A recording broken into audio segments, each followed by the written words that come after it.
Inspired talks of Swami Vivekananda, Pranam Mantra. Om Namah Shri Yatirajaya Vivekananda Suraye Sachit Sukha Swarupaya Swami Netapaharine. We are discussing what Swamiji had told his disciples on Wednesday, July 17th, 1895. Just to remind you, Swamiji has been discussing Advaita Vedanta.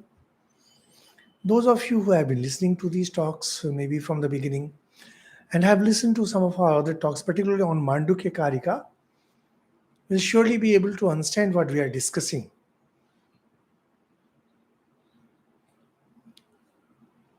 Just to caution you, Hindu religion, as compared to other religions, has certain complications which you don't find in other religions. In other religions, there is a book, everyone follows that book. So you can kind of expect that the lowest and the highest will have a lot in common. It's expected naturally. For example, suppose you go to any school, you go to the most ordinary school, say in India, and the best school in India. If you go and meet students of, say, class 5, let's say, you'll find that the best student and a very ordinary student have a lot in common in any school, provided they belong to same school. Not only that, if more or less they are following the same syllabus, same medium of instruction, you'll find that even if they belong to different schools, they have some common knowledge. So, in other religions, this is what happens. Because they have the same book, they have a guiding authority in form of church or whatever that be. So you'll find that starting from a very ordinary person who has nothing to do with religion to the highest, say the Pope in Christianity, they have a lot of similarity as far as their knowledge and practices are concerned. Hinduism is not that way. Hinduism is a completely open-ended religion. Right now we are having this series, Fundamentals of Hindu Religion. These are short talks. Try to listen to them too. Hinduism is an open religion, completely open religion. Now this is a fact which people don't really understand, and because they don't understand, you find lots of attacks coming both from the outsiders and insiders. Those who have been trained since their childhood to think in a fixed frame, can they really think of freedom? Is it possible? Every religion, mind it, every religion other than Hindu religion, they know their fixed frame. So either they want to brush away Hindu religion, or they forcibly try to put Hindu religion in that frame. And Hindu religion doesn't fit. The moment it doesn't fit, they will start telling, let's see, this group, it does not belong to Hindu religion. This group does not belong to Hindu religion. And ultimately they will prove that there is nothing called Hindu religion. Exactly. You first come up with your own standards. Now there's this beautiful story from Panchatantra. Markat Marjar Katha. Two cats were fighting over a roti, chapati, bread. and they wanted an equal division. I went to a monkey. A monkey wanted the bread for itself. So he took that weighing scale and tore that bread into two, put them on the two panes, and said, "This one is heavier." So he broke a little and ate. Then the other one became heavier. So he broke a little from there. So ultimately, nothing was left.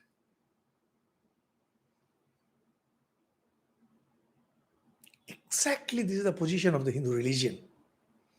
People come, weigh us in the scale, and say, so and so group. I'm not naming those groups. So then you become some particular group of, say, South India. Then you become some particular group of, say, Jharkhand. Like that, they'll say, see, look, you don't fit. So you are not a Hindu. Marjar Barkat, the monkey and the two cats. This is what happens. We Hindus, we being open ended, the gap between the ordinary and the great is simply too huge. This is not to undermine anyone. Under no condition, I am trying to tell that some people are inferior, some are superior. No, it's about knowledge. If you go and examine students of, say, class 1, class 2, they'll all be the same. Go to Princeton University when Einstein was there. There were ordinary graduates and there was also Einstein.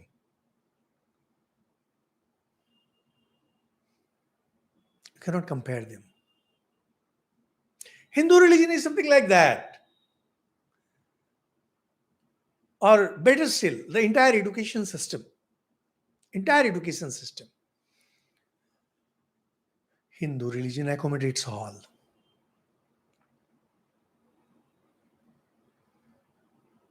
You're a crass idolater, Hindu religion has place for you. And you are hardcore Advaitin, there is place for you. As a consequence, there are certain related problems that we Hindus have. Because of this foreign influence, and nowadays these liberals, whatever that might mean,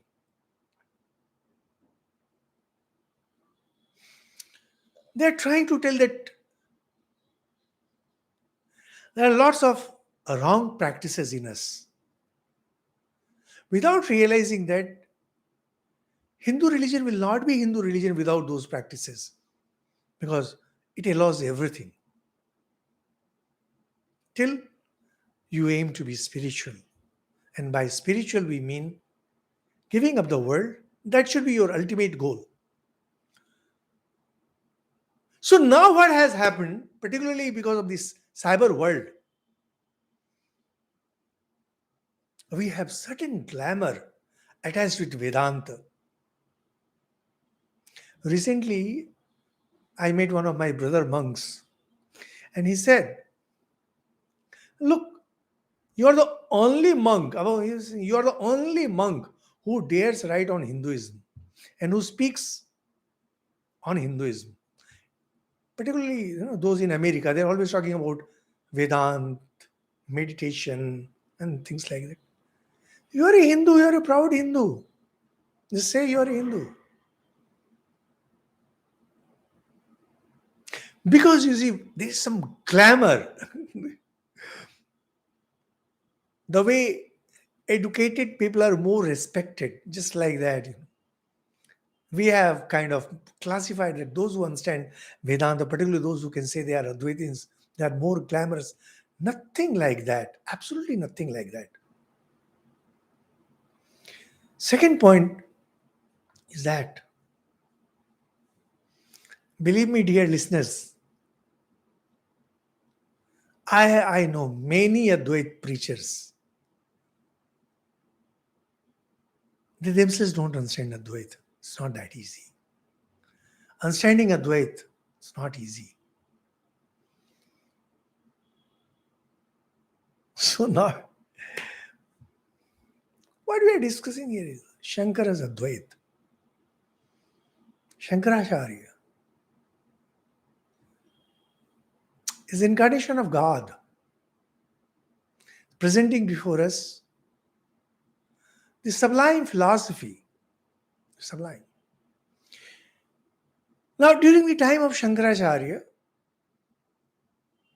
the Hindu mind was pretty advanced, at least the Brahmins. They could grasp all this pretty easily. Today, we have become so materialistic in our outlook,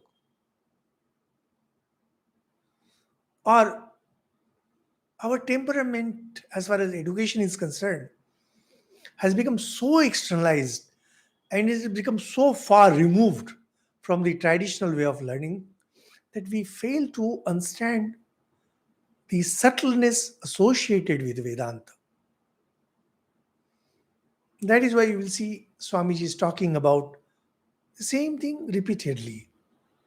I also have to go on telling same thing repeatedly. Here, what Swamiji is discussing, first just let me tell you in brief, although we have explained it earlier also.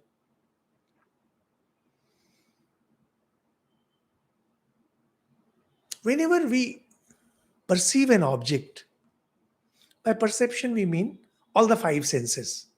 It's not only eye, it can be anything. Perception, thing exists. So we have these lower animals, they go strictly by their smell. It's perception.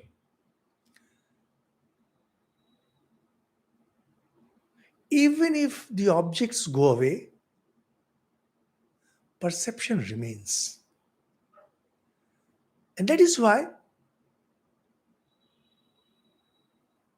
you can perceive things in your imagination, and you can perceive things in your dreams, because all perception is here. The external objects, they act only as stimulants, or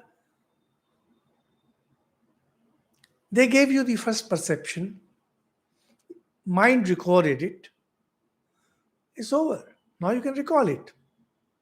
Best example would be, see, Sri Ramakrishna also says that, I am also telling it, that if I just say pickles, the moment I utter the word pickle, the tongue becomes watery. There is no tickle, no pickle. Why? There is perception. I've experienced it. A tamarind. So when we were kids, the word tamarind, and the tongue would become, the tongue would start salivating.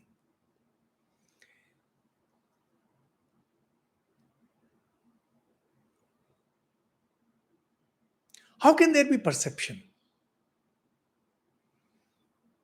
You can perceive only what exists, whether in the external world, or in your mental world, or in your imaginary world, or in your dream world. That does not matter. Because mind does not distinguish. Mind does not distinguish between the external and internal. Mind knows perception. And that is why when you just utter the word tamarind or pickles, you start salivating.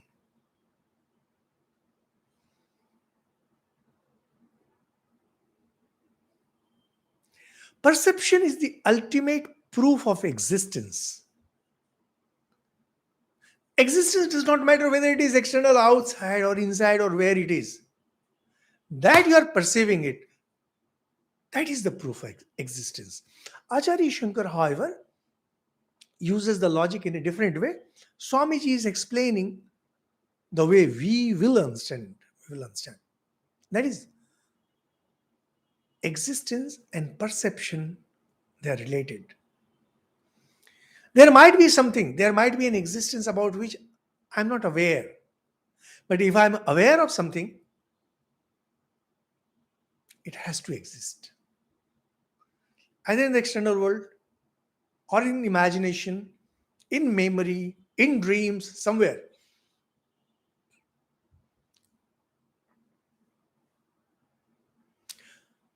This perception, this is the ultimate proof of existence. What is the proof of existence? Perception. What is the proof that God exists? Perception.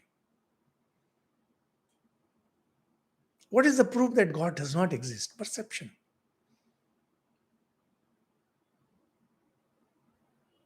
You have to prove through perception that God does not exist. Anyway, that's not our issue here. The issue is, if Sri Ramakrishna saw God, if Jesus saw God, he perceived it. And Jesus, even when he was crucified, he didn't bother. He said, yes, I know. It's true. Finished.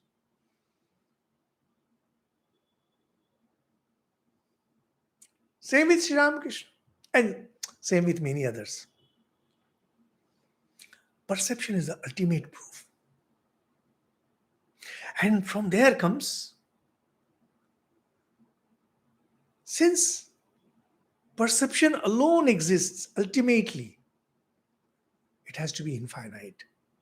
So it is with this idea that Swamiji will be explaining. Now, as we proceed, we'll be having discussions. Shankara says again, perception is the last proof of existence. That's the last proof. I'm seeing it. That's the proof. I'm imagining it. That's the proof. In the world of religions, I often say, the world of religions is an ideational world, Bhava Jagat. It is not an imaginary world. It's a different world, Bhava Jagat, ideational world. There, Sri Ramachandra ruled for 14,000 years. You can add one or two more zeros, that would make no difference, because Sri Rama the king is of no use to a devotee. Sri Rama of the ideational world of Bhava Jagat, he is the person. He will take you across this cycle of birth and death. Every sadhak, every spiritual aspirant, he aspires to enter this Bhava Jagat. It's a different world. It is not this external world. It is not the world of imagination. It is not the world of memory. It is not the world of dreams. It is an entirely different world. This is a fact which those of you who are serious about it should know, should understand. When Sri Ramakrishna is talking about God, when Jesus is talking about God, or when Buddha is talking about Atma Dipo Bhava, they are talking about a world. They are talking about an existence which is separate from these, the five that I mentioned.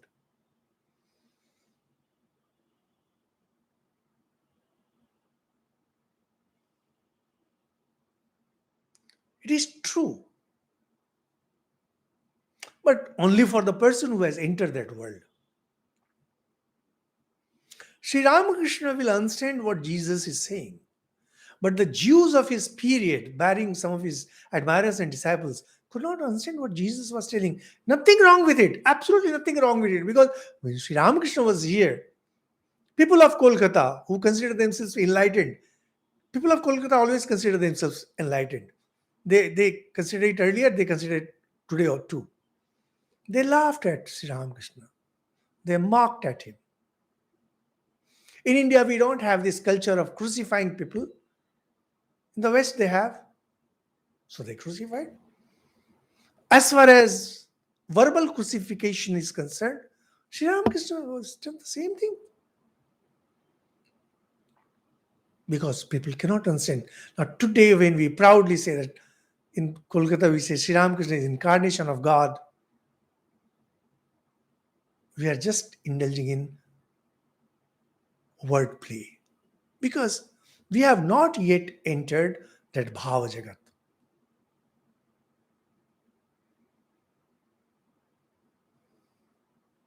Once you enter Bhava Jagat, everything that you perceive is truth for you because perception is the last proof of existence.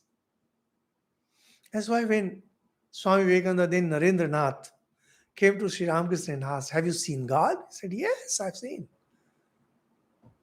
I can show it to you too." As far as Sri Ramakrishna's biography is concerned, we don't know of anyone else whom Sri Ramakrishna told exactly the same sentence. Yes, I can show it to you. Because only he was ready for it. Not even Keshav Chandra Sen, who was such a famous person in those days. So simply because you have fame, that does not mean that you are spiritual. That does not mean that you are ready to know all this. Sri Ramakrishna loved Keshav Chandra Sen. He told this only to Narendra Nath. Amazing.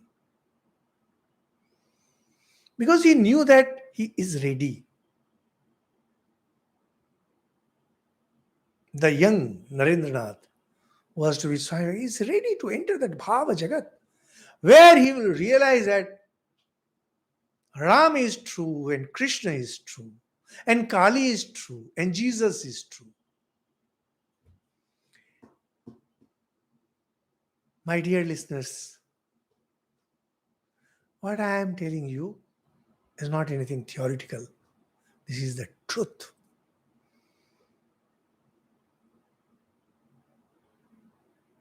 How will you know? How will you know that? Supposing a person comes and says he is the prophet, how will you know that whether or not he is deluded?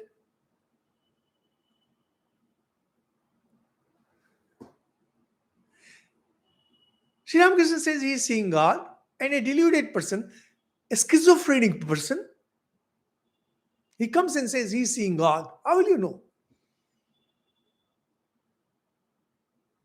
Deluded person will never submit himself to the tests. A spiritual person will. He does not mind. He knows he is true. Deluded persons will not submit to tests. Second, uniformity of character. Once you have known God, God has to have certain character. You say, "We will crucify you." He will say, "Come crucify me." Deluded person will not agree. Because to him, actually this world is true. His delusions are true. But his delusions are ready to leave him if he finds himself in danger. And third, a very important thing is that such persons, I mean the greats, spiritual greats, they can awaken spirituality in others. Deluded cannot. 9 out of 10 persons will laugh at the spiritual. 9 out of 10 may laugh at the deluded. But the one who doesn't laugh at the deluded, so there was this Don Quixote, they pronounce it Cuete or something like that, Spanish pronunciation. I don't know why British people have such inferior feeling that they have to pronounce Spanish word in Spanish. When it comes to Hindu word, say Mathura, Mathura, we just imagine Mathura. These British people would pronounce it as M-U-T-T-R, Matra. And if you read in English, it becomes Mutra. But when it comes to Spanish and French, they have to show that, okay, fine, they have to say Kuete or whatever it is. It's English word, you just pronounce in English. People with complexes,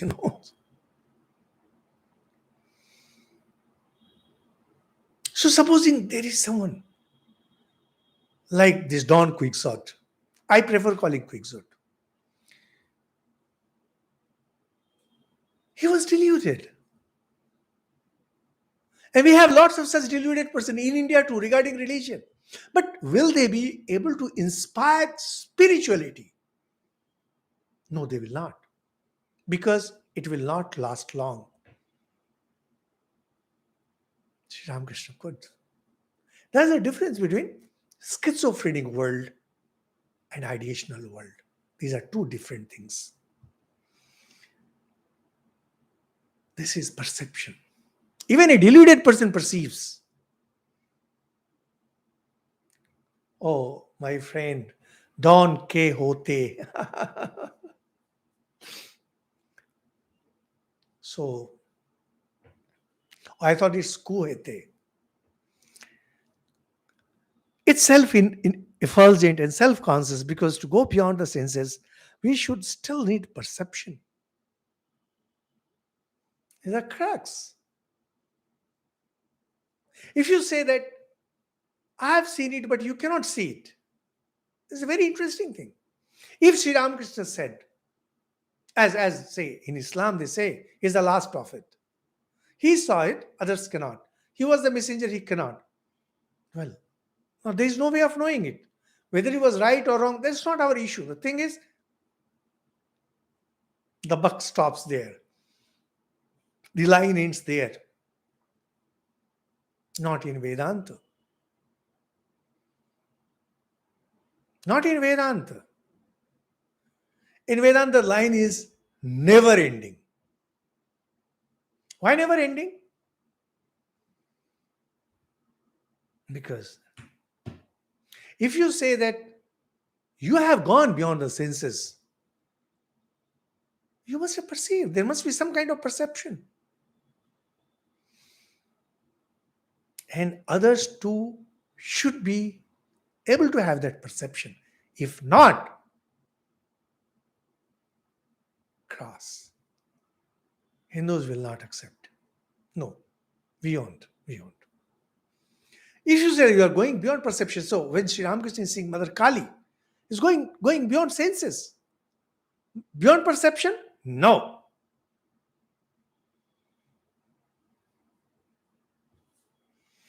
Perception is independent of the senses, of all instruments, unconditioned. Now, those of you who have this book, Inspired Talks of Swami Vivekananda, is a very small book, and in Complete Works of Swami Vivekananda, I have an old edition. This is in the 7th volume of Complete Works of Swami Vivekananda, and now I think they have brought out one standard edition. I don't know in which volume it is, but you'll find it on net also. It's no problem. In case anyone has any problem, I can mail it. But you can find it. You should labor that much. This sentence, that perception is independent of the senses of all instruments. Instrument means senses, including mind. Unconditioned. Acharya Shankar has said the same thing in a different language. Swamiji is saying the same thing, slightly different language. Ultimately, it's the perception that remains. So when Sri Ramakrishna went into Nirvikalpa Samadhi, non-dual state, there also a perception remained. The memory did not remain of that perception because mind is not working. But the moment you come back, you have that sense of perception of what? There was an existence. That memory. It's kind of you're coming back. Yes, faint taste of impression. It's not really memory. Their mind starts working and you are left with a test. Not with the actual thing, just with a test. Like they said, I'm forgetting the name of the scientist, you will know. When there was that Big Bang, and they believe that if there was Big Bang, there should be some radiation. And that radiation should be there. So those two physicists, they were putting their antennas, they found that there was a continuous budge, and that's how they caught. Yes, it's there.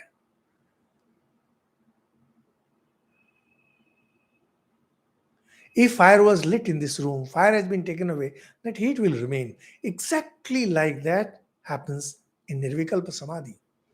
It is beyond all the senses. beyond all other instruments, that is mind, etc. But perception will be there. Perception cannot go away. But that is the proof.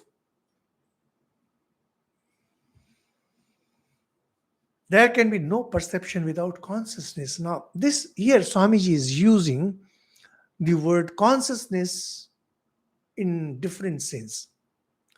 One consciousness that we normally understand is the one undivided consciousness known as Chit, Chaitanya. Another consciousness that we often use is to be conscious of something. When you talk about one undivided consciousness, that is one with Brahman, Atman. And when we are talking about consciousness in the sense of awareness, it belongs to the mind.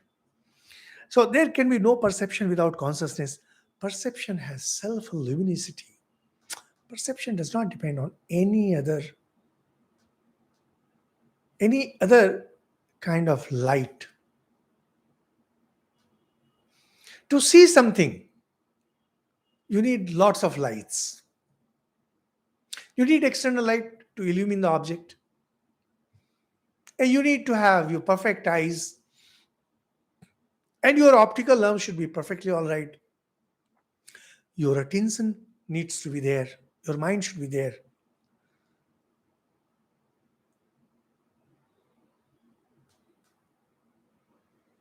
They say, light of the eye. It's a very common expression in India. Nainan ki jyoti. You need different kinds of light. Only then you can see things. Not perception. Perception doesn't require any kind of light. It is self-luminous. Because if it were not self-luminous, it would not have succeeded in realizing God, in knowing Atman. However, Acharya Shankara takes the argument in a different way. He says, here is an object and there is perception, that there is isness, there is an object. If that object is destroyed, when I'm looking at some other object, the idea of isness continues. And ultimately, when all the objects are united together, there is one single mass, that isness continues. And even if everything were to be destroyed, that sense of I, isness, in the form of I, will continue. This is isness. This will continue. So perception will continue. Perception doesn't require any object or any light from any source. Perception has self-luminosity, which in a lesser degree is called consciousness. Not one act of perception can be unconscious. You cannot do anything consciously. You have to be conscious of it. In fact, consciousness is the nature of perception. Here by Swamiji, by consciousness, he means awareness. Existence and perception are one thing, not two things joined together. Now, this comes straight from Acharya Shankar, where he says, when you look at that isness, when everything is destroyed, this isness cannot be destroyed. Because isness is like an ocean on which objects are like the waves.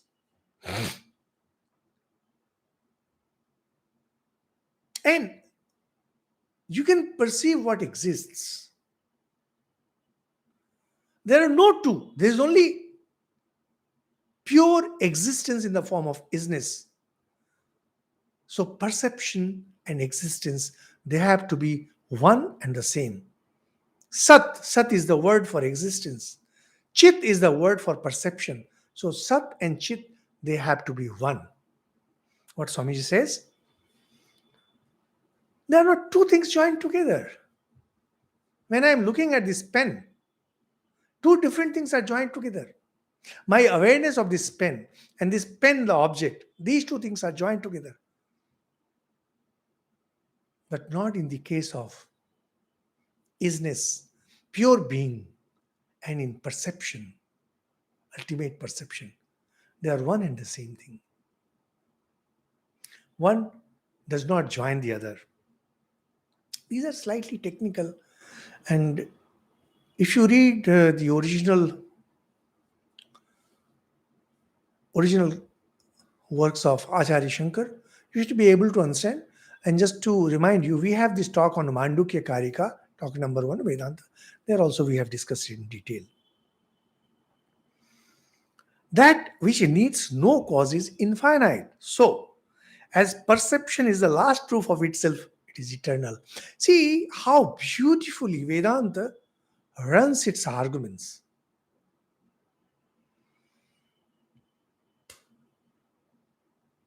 If there is no cause to something, it's infinite. Swambhu. Swambhu means it has no cause. It has come on its own and it exists on its own. There is absolutely, it has no cause. It's not an orphan. If you say it has no parent, it's an orphan. No, it's not. Self-luminous, self-caused. And hence it is infinite. Anything that is infinite, truly infinite, has to be eternal. This is what the idea of God in Hinduism is. He is infinite, He is eternal, He is Swambhu. He was not caused by anyone. He is a self-luminous, Swam Jyoti. When you study the Upanishads, you find these epithets coming. Not those things like that he's compassionate and he's just and he loves and Jesus loves you. No, not those things. They will be talking, they will be using the adjectives which are really not adjectives, they are noun. They are their characteristics in the sense that those characteristics are him. He is unborn, he is self-luminous, he is infinite, he is eternal. These are not qualities. These are God himself.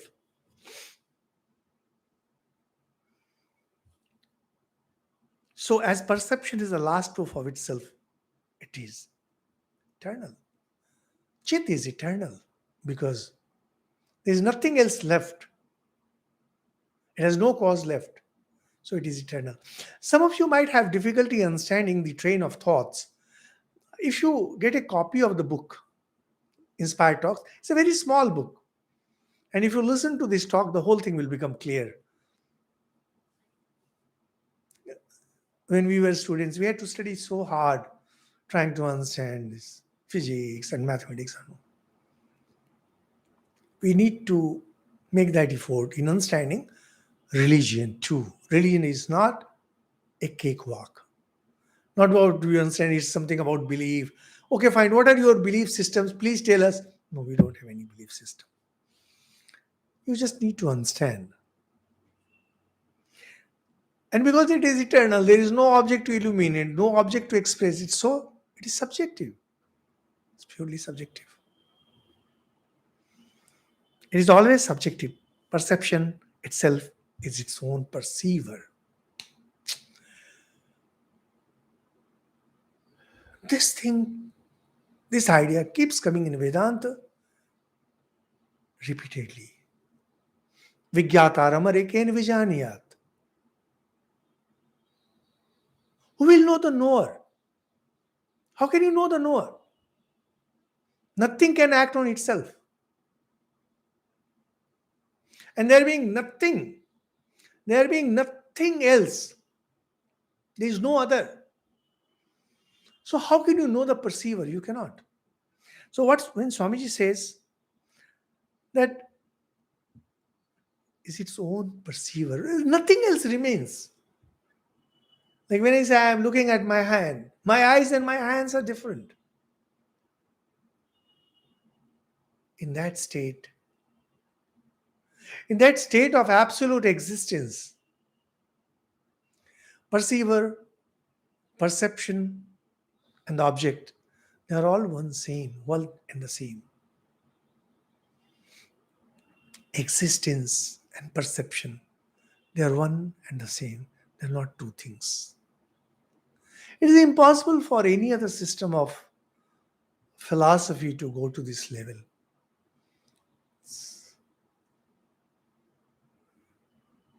You feel as if your mind will explode. It is so technically sound, so logically sound.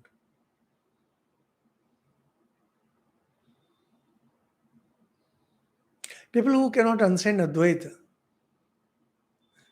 they abuse Advaita. Those who abuse Advaita, they don't understand Advaita.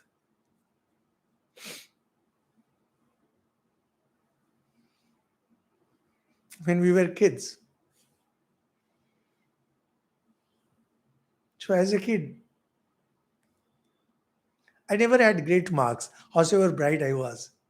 So whenever results came out, we'd always kind of gang up to say the topper had cheated in exams. This is an old childish mentality where you say that the person who is superior to you is actually a cheat. Those who cannot appreciate Vedanta, because Vedanta doesn't have unkind word for any, no. Because Vedanta accommodates all.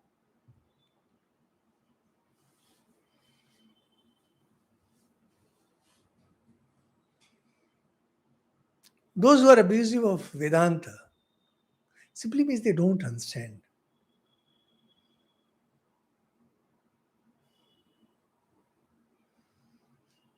Or maybe their devotion is such they are not interested in this. Bottom line remains the same. Advaita is not meant for the faint hearted, it's not meant for all. Advaita is not supposed to be the religion of the masses.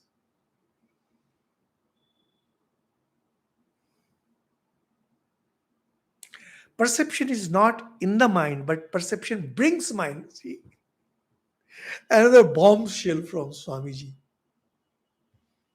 By here, perception, if you understand consciousness, nowadays, many people like to know about consciousness, studies on consciousness. The Western world is only 2 days ago. I was reading an article where some scientist he has come up with another brainwave.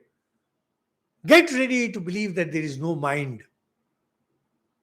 Mind is an illusion.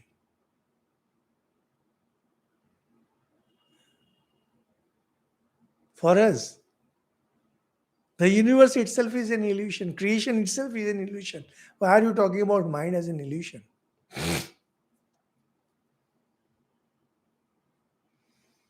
These present day scientists, particularly those who are working with mind and consciousness,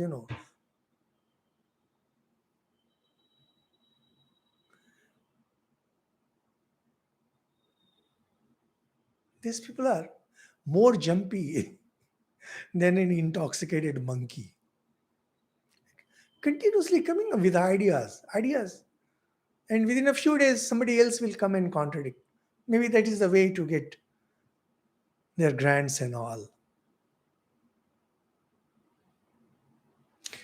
For Vedanta, it's absolutely clear what Swamiji has been discussing, what Shankaracharya has been discussing, what Upanishads have been discussing, what we have been telling it for thousands of years. Why can't you scientists just listen once? Why can't you just read once? Why can't you listen just once what we are telling? It is perception that creates mind.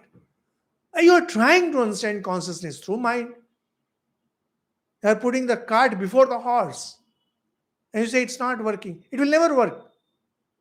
If you have the slightest honesty, if you consider yourself a scientist, if you want the respect as a scientist, be scientific in your attitude. Learn, learn to take from everywhere. Anyone who is talking about consciousness, it's we who know about consciousness. Just now we explained. Swamiji is using the word perception. This perception is in the sense of consciousness. This consciousness is infinite.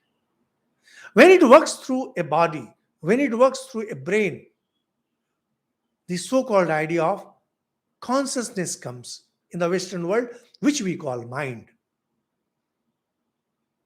So is mind a misnomer? Definitely.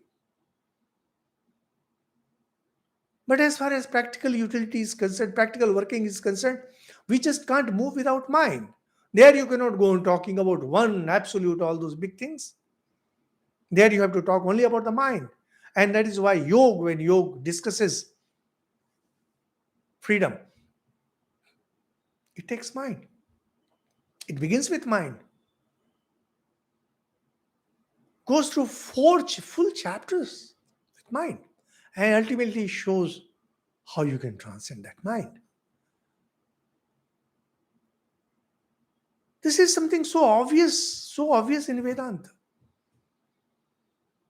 Perception is not in the mind, but mind, perception brings mind. If you want to understand Vedanta, understand this.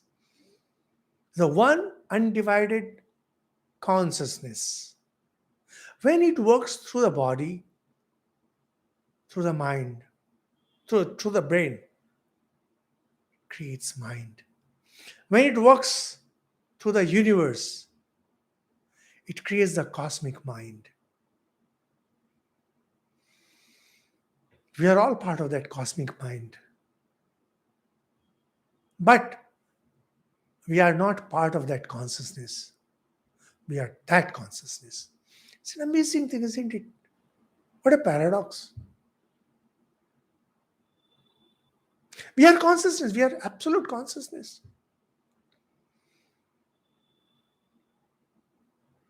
But when in this world, that consciousness appears now as mind, and we become part of that cosmic mind, we become small. Imagine. What an irony. Imagine the contradiction. It is absolute, the only knower. So perception is really the Atman. This perception, this consciousness is Atman. To give you a break for maybe a minute. Perception itself perceives, but the Atman cannot be a knower because a knower becomes such by the action of knowledge.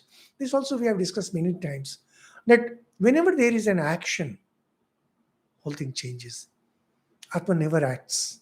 It's infinite. There's nothing on which it can act. This Atman is not I, because the consciousness I am is not in the Atman. We are but the reflection of that Atman and Brahman are one. Whenever I think of I, it's a reflection of that Atman. Real Atman is one with Brahman. We are that real Atman. But we feel ourselves only as the reflection of that Atman. I am giving you a break of 2 minutes. In case you have any question, any confusion, please ask. Because it is a difficult subject. And however, before you ask, let me caution you. If you really want to understand, you just read Wednesday, July 17th talk of Swamiji to his disciples in Inspired Talks, and listen to the previous talk, listen to this talk. The idea will become absolutely clear. Well, if it is clear to me, it should be clear to you. Normally, you don't understand anything only if the teacher himself is not clear about it. If the teacher understands, a student will understand.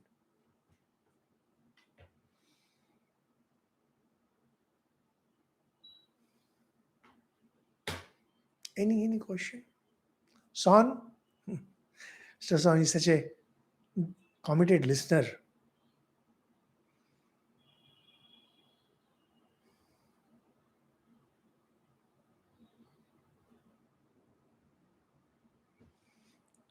Anyway, I proceed since there is no question. When you talk and think of the absolute, you have to do it in the relative. This is the problem. The moment you are thinking, the moment you are talking, the moment you are behaving, you come to the relative world. The words, the expressions, the interchange, the interface, everything will have to be in this relative world. The language used will be that of the relative. So all these logical arguments apply. these arguments that have been used earlier, they are applied. Actually, we are moving in the relative world because otherwise we will not understand. However, Atman is beyond all arguments. In yoga, perception and realization are one. What Swamiji means to say here, actually, see, with, I mean,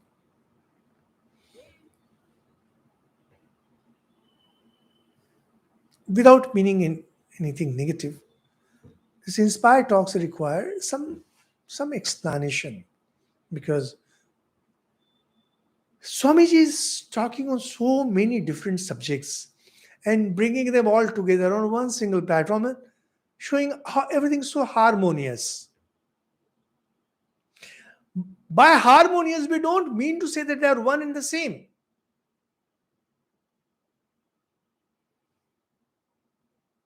Sri Ramakrishna nowhere said every religion is same. Nowhere. He has not said. He said every religion is like a path.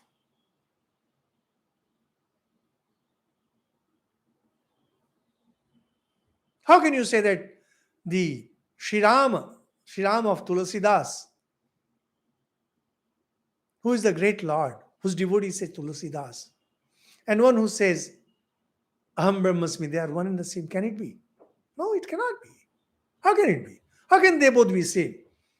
Nowhere in our scriptures they say they are same. So how can you imagine that all religions will be the same? And you have people talking about all religions being same. How can you have all religions be same? No, they are not same. Yoga and Vedanta, they are not same. Sankhya and Vedanta, they are not same.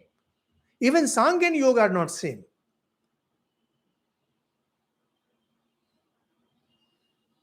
However, Vedanta doesn't say that I am exclusively. Vedanta doesn't. Some religions say they are exclusive. Their followers will go to heaven and others will go to hell, etc. And those who are converted, their forefathers will go to hell because they had not converted.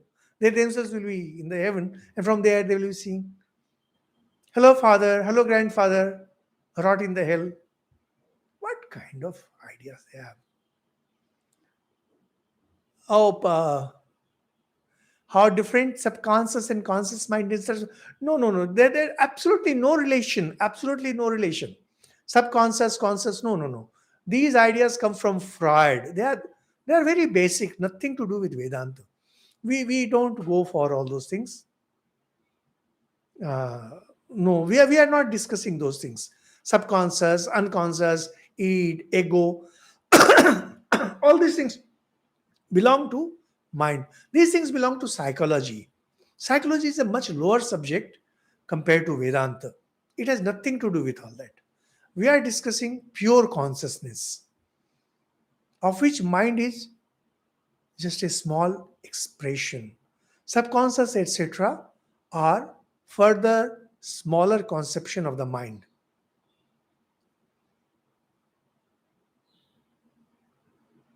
Anita Bairagi, please keep listening to the talk seriously. Do not come up with your examples, do not come with your explanations.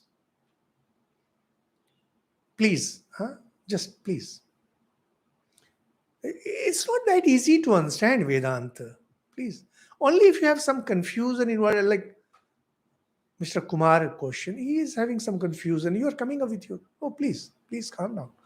Only if you have confusion based on what I said, ask.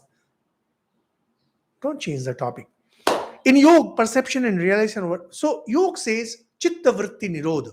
Now, when you say chitta vritti nirodha, it's kind of a realization, and there is perception. They say they are one and the same. So actually, according to Vedanta, yoga is on the same table but different. Vedanta brings all systems of thought on one table. However, they are not the same. Bringing everything on one single table does not mean that they are all same. Visishta Advaita, of which Ramanuja is the exponent, is seeing partial unity and is a step towards Advaita. Oh, those who follow Vishishta Dvaita, they just go mad. They just get mad. Vishishta means a differentiation. Prakriti is the nature of the world and changes comes upon it. Changeful thoughts expressed in changeful words can never prove the absolute.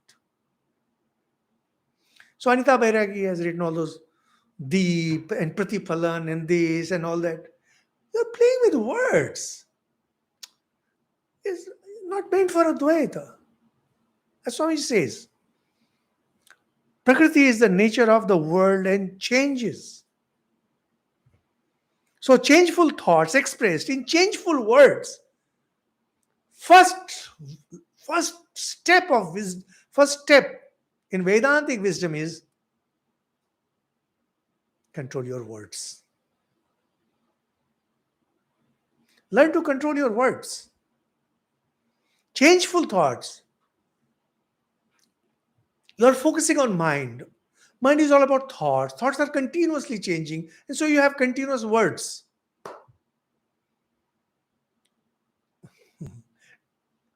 So, changeful words can never prove the absolute. So, Viresh Bhan, last time also you asked, any trace of mind, you please keep listening to Mandukya Karika and you will understand. No, there cannot be any mind in Nirvikalpa Samadhi. By very term, Nirvikalpa means no mind.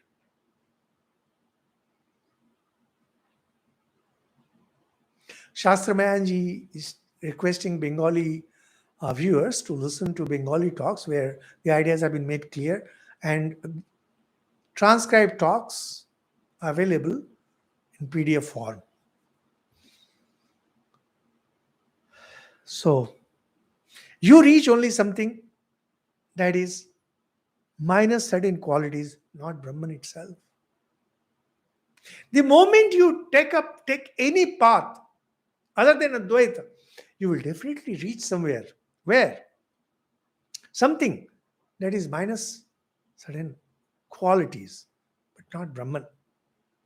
Only a verbal unification, the highest abstraction. Now, this is something Swamiji has been talking in Inspire Talks repeatedly. Is the highest form of abstraction. Highest form of abstraction. It's higher.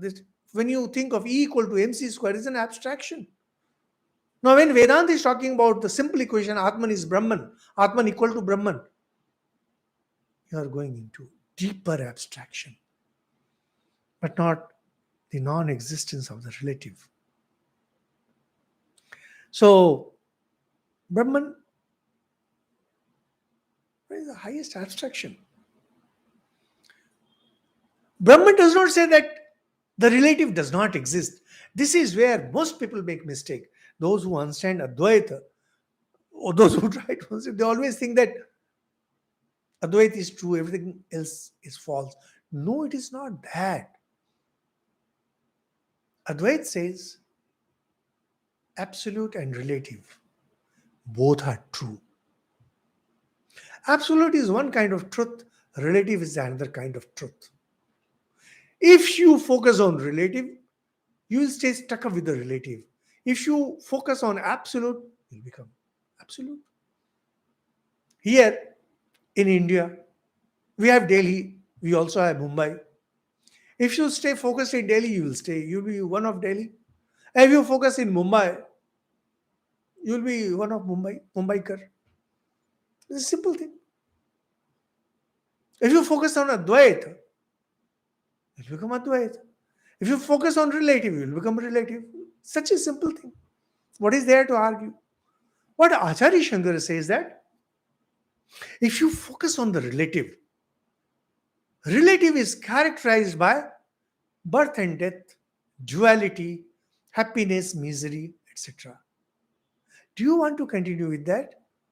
Then continue. If not, focus on absolute. Just this is the difference, nothing else. It's not about going to heaven and going to the hell and pushing your ancestors to the hell. No, it's not that. Simple, very simple. Do you want to stay in Kolkata or do you want to stay in Delhi? You decide. Kolkata means Kolkata, Delhi means Delhi. Relative means relative, absolute means absolute. Beautifully, Acharya Shankara says, Punarapi janmani, punarapi maranam, punarapi janani jatare shenam. You will be born again, you will die again, once again you will be in the womb of your mom. Do you want to continue with that? Continue. He has no issues with that. He will not go and force you into conversion. He will neither use word, nor will he use sword, nor he will use gold. You enjoy this hell, enjoy. You want to get out of it? Come, most welcome. That is why Hinduism is different from other religions. It won't go and convert you. So, but not the non-existent. It doesn't refuse. So, thank you. That's all. So that discussion of that day is over. In 5 minutes, we will start a clip on fundamentals of Hinduism. The talk is on idea of God and East in Hindu religion. Thank you.